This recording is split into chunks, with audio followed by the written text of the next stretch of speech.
In the cold darkness of space, a fleet of massive ships floated like silent giants.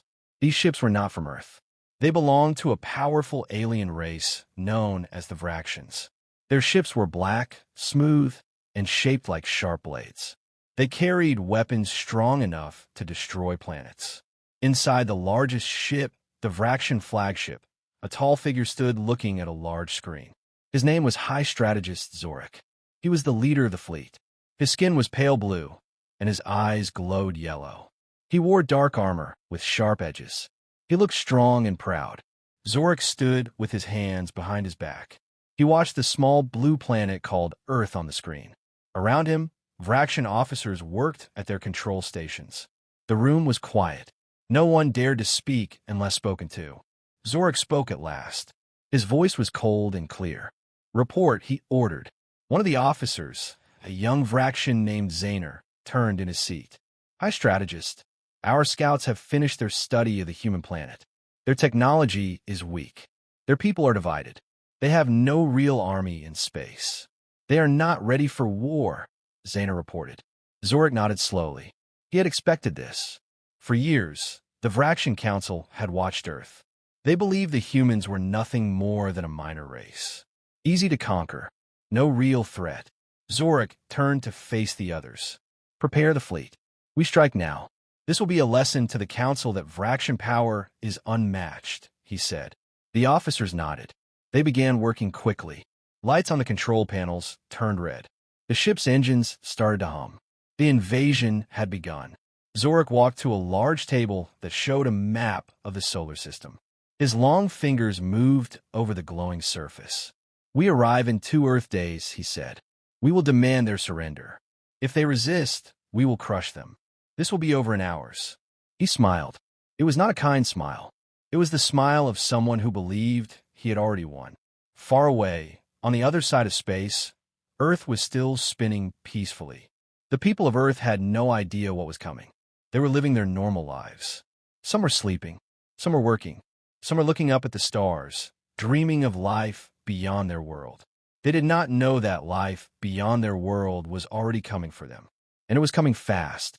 It was early morning in Earth's Defense Command headquarters, located deep beneath the surface of New Geneva, the world's new capital city. The command center was a wide, round room filled with glowing screens, maps, and blinking lights. Men and women sat at control stations, watching data from Earth satellites and space sensors. It was quiet, as most days were. Captain Rain Carter stood near the center of the room. He was tall, with sharp eyes and short black hair. He wore the dark gray uniform of the Defense Command. His face was calm, but his mind was alert. He had learned long ago that peace could break without warning. He sipped a cup of bitter black coffee as he watched the screens. He was about to return to his office when a young officer called out. "Captain Carter, you need to see this," the officer said. Rain walked over quickly. "What is it, Chief Arya?" he asked. Arya pointed to the largest screen. "We've picked up strange movements just beyond our solar system. Several large objects are moving toward us at high speed. They are not following any known travel routes." Rain leaned in, studying the screen. He watched the red dots moving closer to Earth. "Are they ships?" he asked. Arya nodded slowly. "Too big to be asteroids. They're coming fast. We've never seen anything like them." Rain stood up straight. His heart began to beat faster, but his face stayed calm. "Wake the council. Call an emergency meeting. Now." Within the hour, leaders from around the world joined a secure video meeting. Presidents, generals, and scientists all appeared on the large wall screen. Their faces showed worry and confusion. Rain stood before them and spoke clearly. "We have unknown ships heading toward Earth. We don't know their purpose, but their speed and size suggest they are not friendly." A tall man from a United Earth Council, named Director Vance, raised his hand. "Are we sure they're not peaceful visitors?" "Maybe this is a mistake," Vance said, trying to sound calm, but his voice shook. Rain shook his head. "We can't take that risk. We need to prepare our defenses." Another leader, General Lin, crossed her arms. "Our fleets are not ready. We've never faced a real space battle. Our systems are still being tested." Rain stepped closer to the camera. If we wait, we lose. We must act now. We need to bring every ship, every pilot, and every weapon we have to high alert. The council members began to argue. Some shouted that they needed more proof. Others warned that attacking first might start a war. The meeting was full of noise. Rain raised his voice above them all.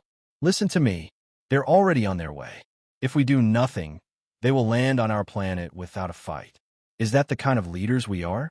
Is that how we protect Earth? The room grew quiet. Director Vance finally spoke again.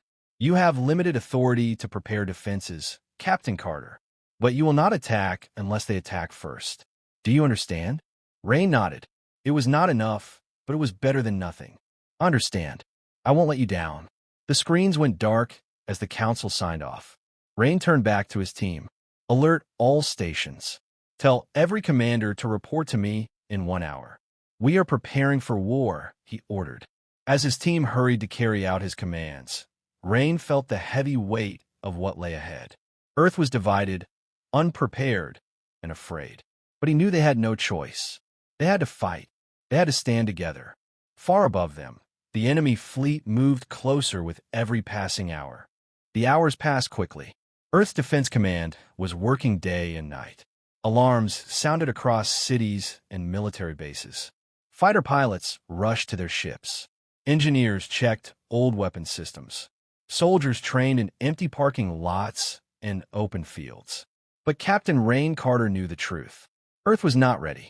Inside the main war room, Rain stood with a group of commanders. A large screen showed Earth's defense network. Dozens of blinking lights showed Earth's ships and ground bases. But there were too few lights, too few ships, too few weapons. Rain pointed to the map. We have 38 defense ships ready for launch, he said. Only 10 are armed with heavy cannons. The rest carry short-range missiles. Our ground bases have lasers and rockets, but their power is low. The commanders looked at each other nervously. One of them, Commander Hayes, spoke. We all know this isn't enough. The enemy ships are too large, too fast. We can't stop them with this. Rain placed both hands on the table and leaned forward. We don't have a choice, he said. They're coming whether we're ready or not. So we fight with what we have. Some nodded. Some looked down in silence. After the meeting, Rain walked alone through the halls of the command center. His mind was heavy with doubt. He needed to clear his head. He entered a small, private room and opened a secure communication line to Mars. On the screen appeared the face of Liam Carter, Rain's younger brother. Liam was a farmer who lived on the edge of a small colony on Mars. His face was tanned from the red sun. His hands were rough from years of work. He smiled when he saw Rain. Longtime brother, Liam said. Rain smiled a little. Too long, he replied. They talked for a few minutes about simple things, about the farm, the weather on Mars, and old memories from their childhood. But Liam could see the worry in Rain's eyes. You're not calling just to catch up, are you? Liam asked. Rain shook his head. No, we've picked up enemy ships. They'll be here soon. Liam's smile faded. Is it really that bad? Rain nodded slowly. Worse than you can imagine. Liam leaned closer to the screen. Promise me you'll come back alive. We've lost enough already. Rain swallowed hard. He remembered their parents, who had died in a shuttle accident years ago. He had promised to protect what was left of his family. He couldn't fail now. I'll do my best, Rain said softly. Before Liam could answer, a loud alarm echoed through the command center. Rain looked toward the door. A voice on the speaker shouted, Incoming transmission from unknown ships. Rain ended the call and ran back to the war room. The commanders were already there. The large screen showed a dark image. Then, a face appeared. It was High Strategist Zorik. Zorik's pale blue skin and glowing yellow eyes filled the screen. His voice was cold and sharp. People of Earth, Zorik began, I am High Strategist Zorik of the Vraxian Empire. You are not prepared for what is coming. You have no chance to stop us. Surrender now, and your people will be spared. The room fell silent. Everyone turned to look at Rain. He stepped forward and spoke clearly. This is Captain Rain Carter of Earth's Defense Command. We do not surrender. We will never surrender. If you come here to harm us, you will face the full strength of Earth. Zorik laughed, a low and bitter sound. Very well, Zorik said. You had your chance. The screen went black. Rain turned to his commanders. They're coming. We hold the line. The room erupted with movement. Orders were shouted. Alarms sounded. Pilots ran to their ships. Guns were loaded. Shields were raised. Rain stood in the center of it all. He knew the fight would be hard. He knew they might not win. But he also knew one thing for sure. Earth would stand, even if it had to stand alone. The skies above Earth turned dark. Huge shadows blocked the stars. The Vraxian fleet had arrived. From the surface, they looked like black clouds. But they were not clouds. They were warships, giant, sharp-edged, and silent. They hung in the sky like monsters waiting to strike. In a war room deep below New Geneva, Captain Rain Carter stood ready. His team worked at full speed. The air was thick with tension. All ships report. Rain ordered. One by one, commanders spoke through the speakers. Squadron 1 ready. Squadron 2 ready. Ground batteries are online. Orbital platforms locked and loaded. Rain gave the order. Launch all defense ships. Hold positions. Do not fire unless they fire first. The large screen showed Earth's small fleet rising from the planet. 38 ships formed a wide shield above Earth. They looked tiny compared to the massive Vraxian fleet. Rain clenched his fists. This is it, he thought. For a moment, there was silence. Then, a new signal flashed on the screen. A message from a Vraxian fleet. Rain signaled to open the channel. Zorik appeared again, his yellow eyes glowing. You have made your choice, Zorik said coldly. Your world will burn. The screen went dark. A second later, the Vraxians opened fire. Bright green energy blasts shot from the enemy ships. They moved faster than anyone expected. Earth's defense ships tried to dodge, but several were hit right away. Explosions lit up the sky. Squadron 5 is down, someone shouted. Rain's heart sank, but he stayed calm. Return fire. All ships spread out.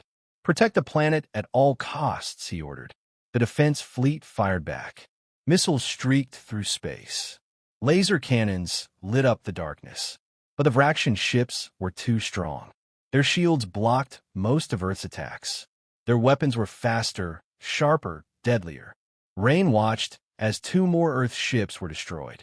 We can't hold them. Commander Hayes shouted through the radio. Rain slammed his hand on the table. We have to. We have no choice, he shouted back. On the screen, he saw the enemy fleet moving closer. Their lead ship, larger than all the others, pushed forward. Rain knew it was Zorik's flagship. Rain leaned over the table, studying the enemy's movement. His sharp eyes noticed something. The Vraxian ships stayed in tight formation. Their sides seemed less protected than their front. He grabbed the microphone. This is Captain Carter to all ships. Change attack pattern. Go for their sides. Their shields are weaker there. Repeat. Aim for their sides. The pilots followed his command.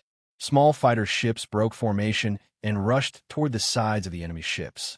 They flew close, almost scraping the enemy hulls. Boom! One Vraxian ship exploded. The Earth fleet cheered, but Rain knew it was just the start. More fighters attacked the sides. Another Vraxian ship was damaged. A third was hit hard. The Vraxians tried to turn, but their ships were large and slow. Rain kept giving orders. Keep moving.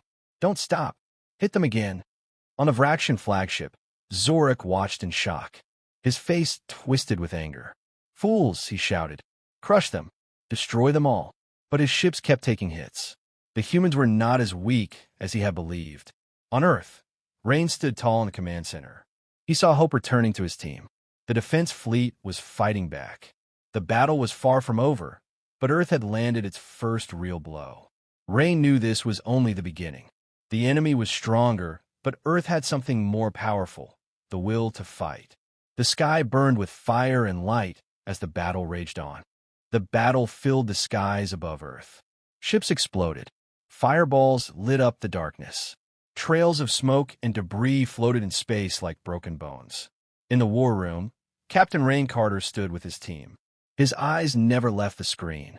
The enemy was powerful, but they had a weakness, their side shields. Rain had seen it. He had tested it. And now he had proof. 2 Vraxian warships had already fallen. Their sides, once protected by thin energy fields, had failed under Earth's fast attacks. This was the key to survival. Rain turned to Commander Hayes.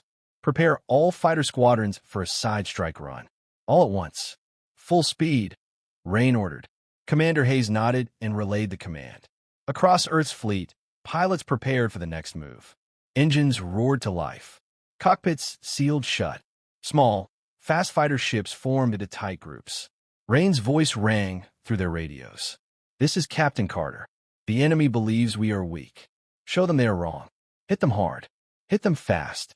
Protect Earth at all costs. The fighters broke formation and raced toward the enemy fleet. The larger defense ships stayed back to cover them. Rain watched as they moved like a swarm of bees. Dozens of tiny ships flying together toward the sides of the massive Vraxian warships. On the enemy flagship, Zorik watched them come. Foolish humans, he hissed. They will break like glass. But Zorik's face tightened as he saw the fighters move faster than before. He saw them aim for the same weak spots. He realized, too late, that they had learned his fleet's flaw. The first wave of Earth's fighters fired a rain of missiles. They struck the side engines of two more Vraxian ships. Bright explosions tore through the enemy's dark hulls. Boom! Boom! Two more Vraxian ships lost power. One of them broke in half. Pieces floated through space like falling stars. The pilots cheered, but Rain knew the battle wasn't over. He saw the flagship moving again, pushing ahead. Zor was angry now, angry and reckless. The Vraxian fleet began firing wildly, trying to push Earth's fighters back. Green beams cut through the sky. One of Earth's fighters exploded. Then another. Rain's heart sank for every life lost. Still, the fighters pressed on. Rain gave new orders. All squadrons pulled back after the strike. Regroup near the orbital platforms. Don't let them draw you in. Earth's fighters turned sharply and flew back toward the planet's defense ring. The Vraxian ships chased them, firing without control. It was clear Zorik had lost patience. Rain leaned over the table, studying the enemy's movement again. His mind raced. Zorik is pushing too hard, Rain thought. He's losing control of his fleet. Rain saw an opportunity. If he could pull the flagship closer, maybe into Earth's upper atmosphere, the enemy's heavy weapons would lose power.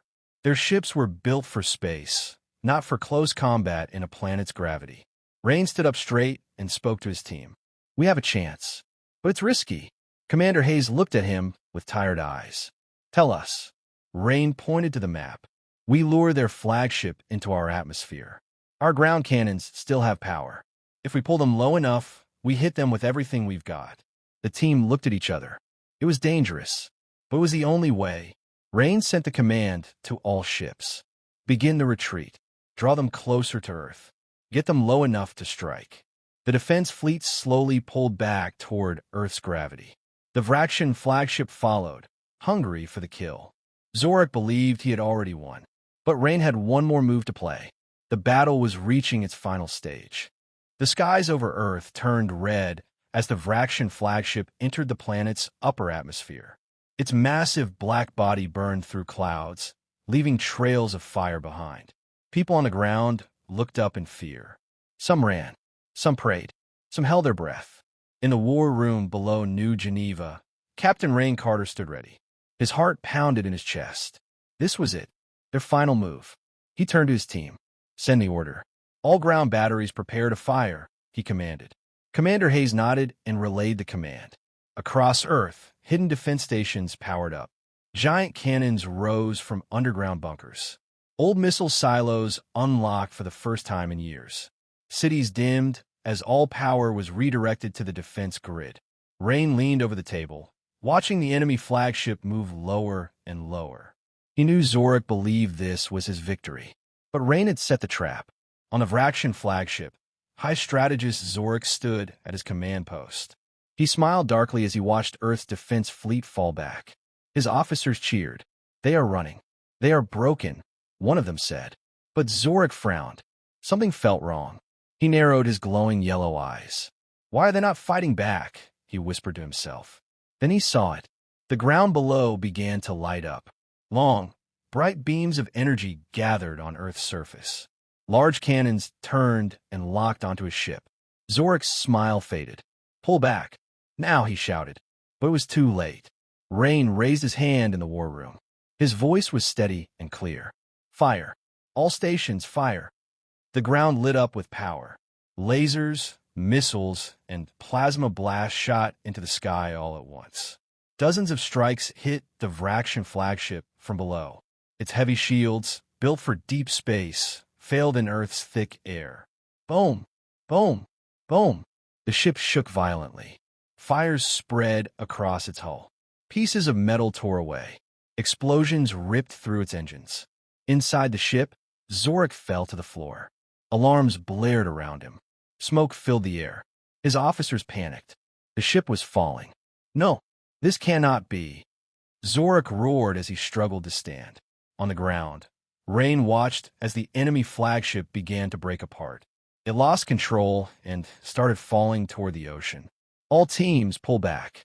Let gravity finish the job, Rain ordered. The Vraxian flagship hit the ocean with a massive explosion. Water shot into the air like a giant wave. The rest of the Vraxian fleet, seeing their leader fall, turned and fled back into space. Rain stared at the screen, breathing hard. They had done it. Earth had won. The war room filled with cheers and shouts of victory. Officers hugged each other. Some cried. Some dropped to their knees in relief. But Rain stayed silent for a moment. He thought of all the lives lost, all the ships destroyed. The cost of survival was high. Yet they had survived. Commander Hayes walked up to him. "We did it, Captain."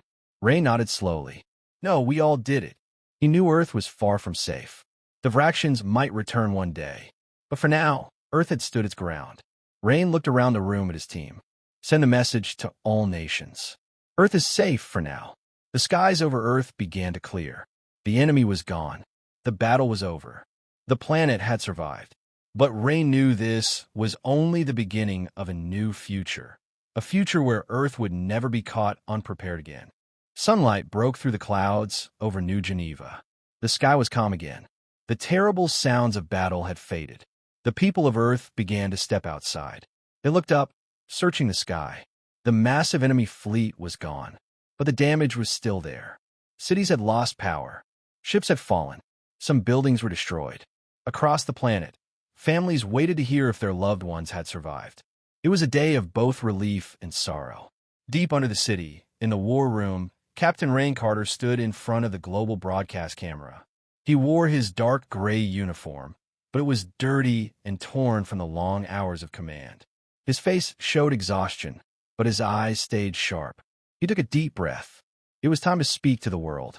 The camera light turned green. "People of Earth," Rain began, his voice steady and clear. "The battle is over. The enemy has been defeated. Their leader, High Strategist Zorak, is gone. Our planet is safe." He paused, looking down for a moment before raising his head again. "We lost much. Brave men and women gave their lives to protect us. We honor them. We will remember them." Around the world, people watched in silence. Some stood in streets. Some gathered in homes. Some held each other tightly. Rain continued. "The Vraxians believed we were weak. They believed we would give up, but they were wrong." His voice grew stronger. "We fought back. We stood together. Today, we showed the galaxy that Earth will never kneel to any enemy." The room was silent, but Rain knew the world was listening. "We are not finished," he said. "We must rebuild. We must prepare for the future. We must stay united, not just as nations, but as one planet." Rain stepped back. The camera light turned off. The speech was done. Commander Hayes walked up to him. "Do you really think they'll come back?" she asked quietly. Rain nodded slowly. "Yes, one day they will." Hayes sighed. "Then what do we do now?" Rain turned toward the large screen showing Earth's surface. Lights were coming back on. Ships were returning to base. People were starting to move again. "We rebuild," Rain said softly. "We learn. We grow stronger. Together." Later, Rain returned to his small office. The room was quiet. He sat down at the old desk and opened the secure line to Mars. After a few moments, Liam Carter's face appeared on the screen. "You made it," Liam said with a wide smile. Rain smiled back. "We made it." They didn't speak much after that. They didn't have to. The silence between them was filled with something stronger than words. Hope. Rain leaned back in his chair. He knew Earth had faced the worst. He knew the future was still uncertain. But tonight, Earth had proven something. Earth had proven that it would never go down without a fight. And that was just the beginning.